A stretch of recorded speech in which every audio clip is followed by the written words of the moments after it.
I guess the question is for a lot of people today is what stage is the federal government at in terms of implementing a national strategy after the missing and murdered Indigenous women and girls inquiry?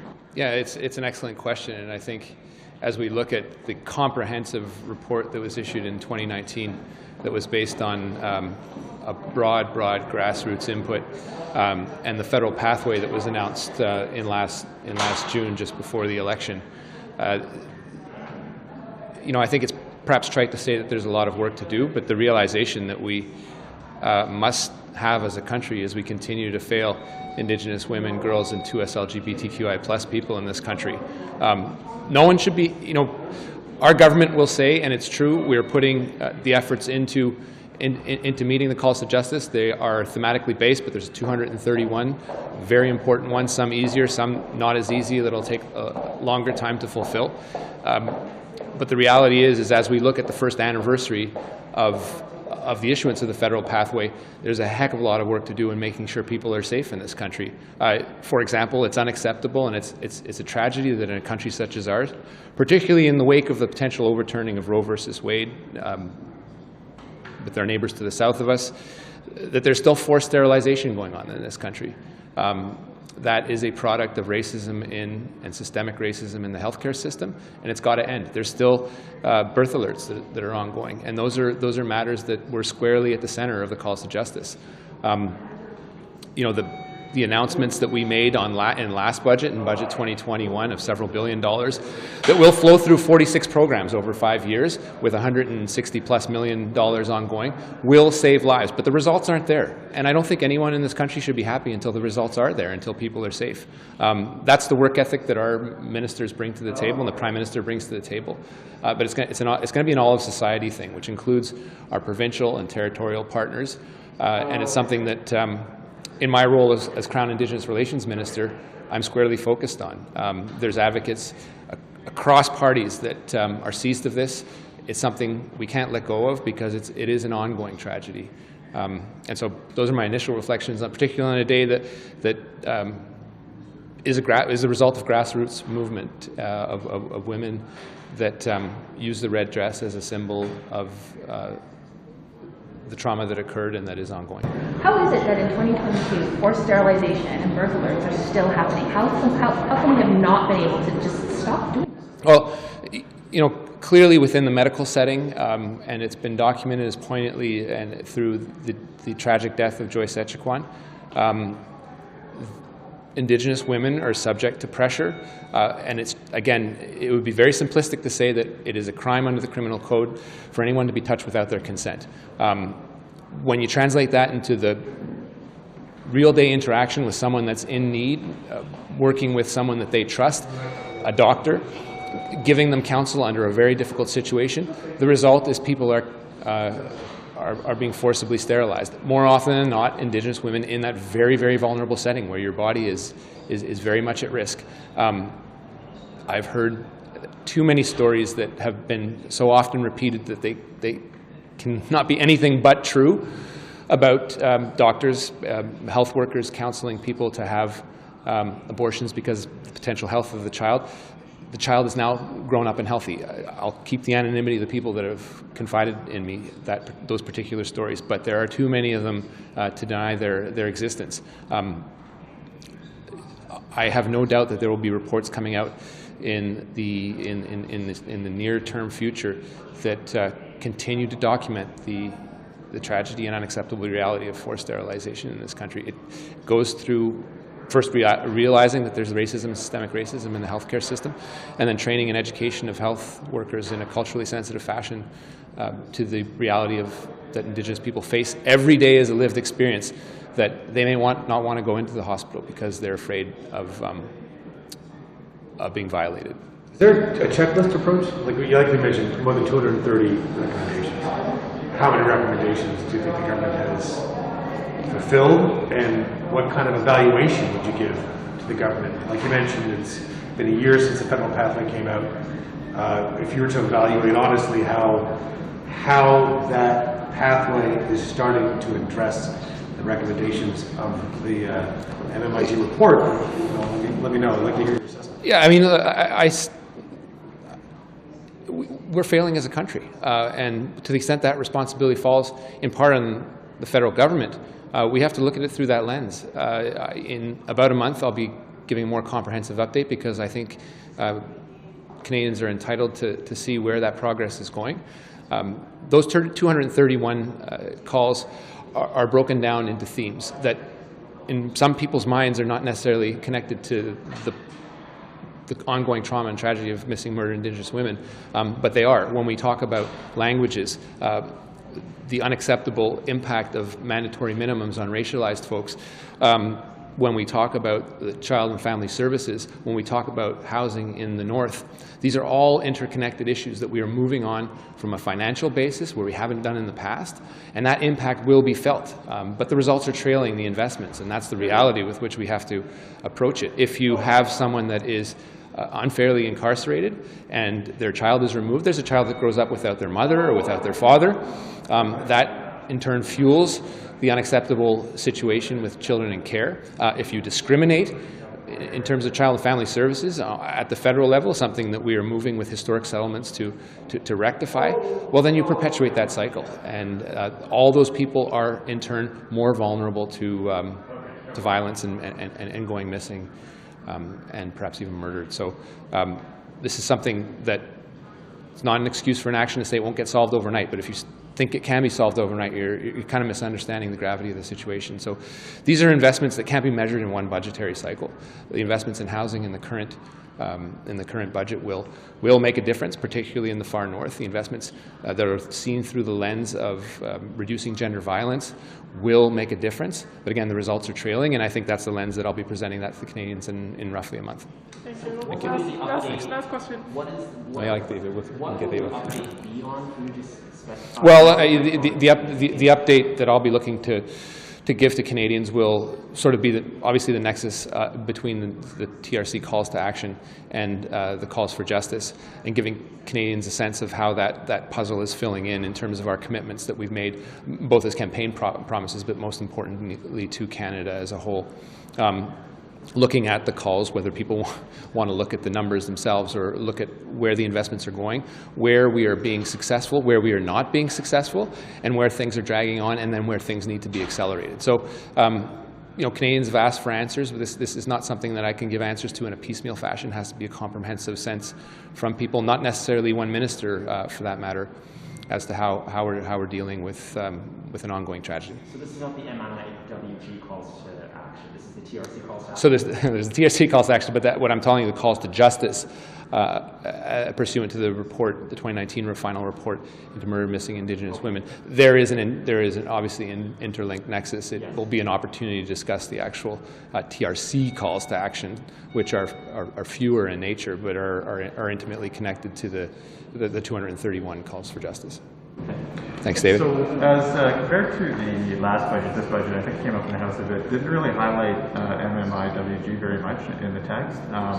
And you sort of referenced that perhaps it didn't really tie in together what other departments are doing in terms of housing and that. So do you have kind of any regrets maybe about how the budget was laid out in the documents, about MMIWG? Well, clearly people want to recognize, and most importantly, survivors and families of survivors want to recognize themselves in any budgetary document. And I've said time and time again, we can't fix this tragedy through any particular budgetary cycle. It's undeniable that the historic investments that we will be making in housing, the gender-based violence strategy through the leadership of Marc Ian, will make a difference. Again, ideally you would want to see that specifically referenced, because people are entitled to have clarity in the words that they read. But the investments are there. They will continue to be made. And I think most importantly to the even larger sums that were invested in Budget 2021, people want to see where they're going. And frankly, they want to see the results. And as I mentioned to your colleagues, those results are trailing. But inevitably, those results will come, obviously coming out of COVID, coming out of the tragedy of unmarked graves. People want to see results faster, and that's the update that I hope to give Canadians in about a month. What about police services? Families say police services aren't doing enough to solve those cases. Are we doing anything to change the way law enforcement deals with Indigenous women cases? Absolutely. I mean, we have to have a multi-pronged approach to that. The first thing we've heard, and it's directly in the calls to justice, is the reform of First Nations Indigenous policing. Not only the spectrum of the use of force, how people interact.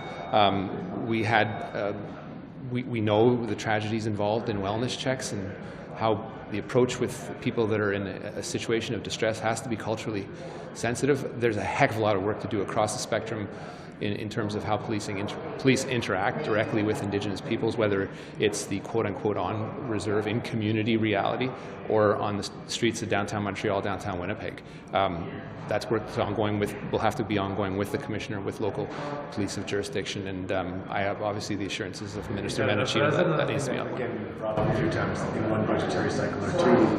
Like, is that real systemic change in policing in this country that may take years? Or what's the expectation? The expectation is that people are, we talked about two issues where people are at their most vulnerable. One, in their interaction with the healthcare system, and two, their interaction with the police forces. You're very vulnerable in terms of your physical integrity. And obviously, when we've seen the use of force applied on Indigenous peoples, disproportionately in terms of apprehensions, racialized people, that is unacceptable in and of itself. And then the actual interaction itself is part of that systemic change in how police forces approach and interact. I've been to a number of meetings with actual police where sensitivity training is being taught. That's not happening in a systemic fashion across the country at the rate we would like to see it, and it has to, because you're talking about the physical integrity of people who are entitled to have their bodies and respected, particularly when they are at their most vulnerable. I have the assurances of Minister Mendicino that this is work that will be ongoing. There are budgetary investments to support it, but again, this is really one where we have to remain results-oriented. Thank you. Where do you think some of the federal government's actions towards meeting the 231 costs of justice in the missing and murdered women girls report? We're like 2019, so we're almost 2 years away from those recommendations. How do you think the federal government has done to fulfill some of those, to meet some of the concerns of the Indigenous community? Well, I mean, I don't think it has to come from me. Former Chief Commissioner Marion Bowler has called it a non-action plan. Really calling out the government for their failure to act. This new budget 2022, the AFN noted inadequate funding.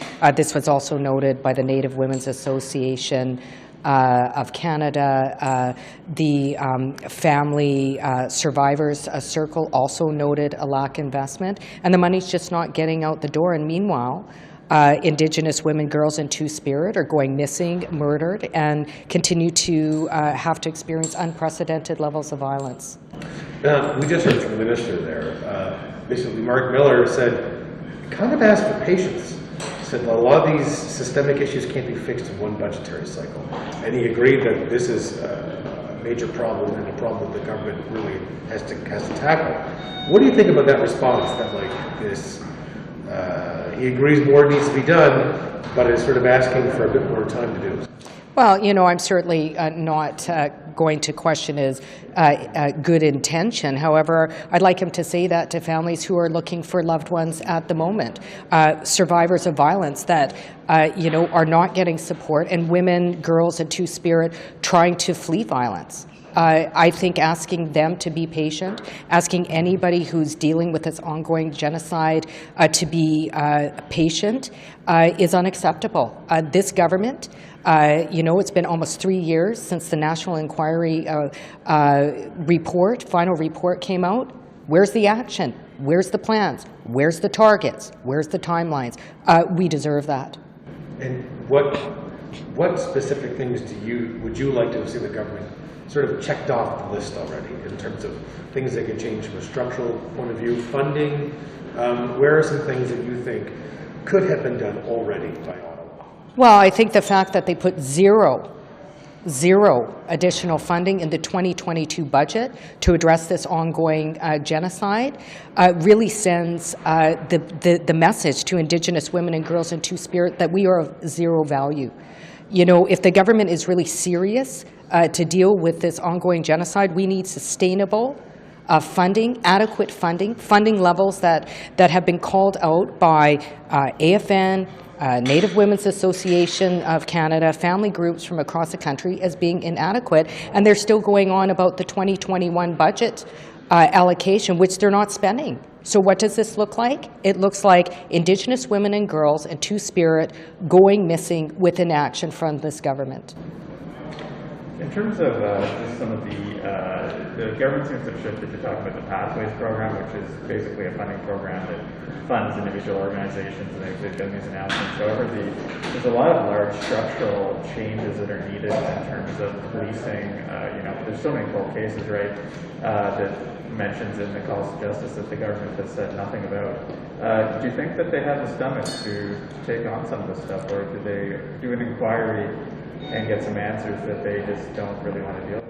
Well, I think it's important to note that this is not the first inquiry, especially related to justice. We had the Aboriginal Justice Inquiry, came out with a scathing report about the justice system and the treatment of Indigenous people by police systems of justice. We've now had a national inquiry into murdered and missing Indigenous women and girls. The research there is there. The findings are there. Whatever reasons the government is putting forward for not acting is costing lives. They need to deal with systemic racism head on. They need to deal with issues that have started at the time of colonization that have resulted in this current genocide being experienced by Indigenous women and girls and Two-Spirit. And they need to stop making excuses, and they need to act now.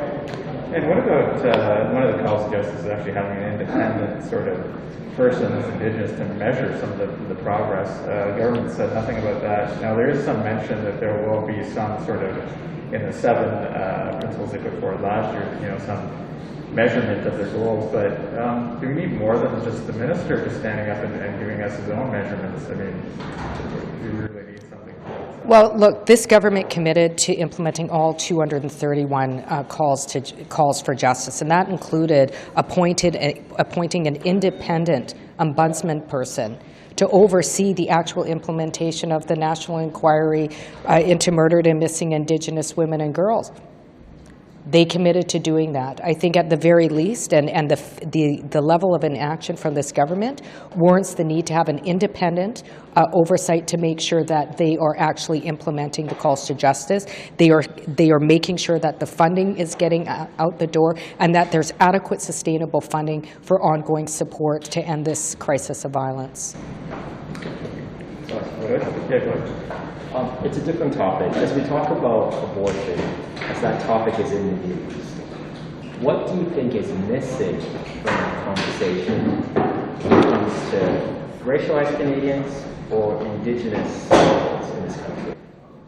Well, I mean, I think it's important to point out that, although this government claims to be a feminist government, access to safe abortions, access to reproductive health services is not universal across the country.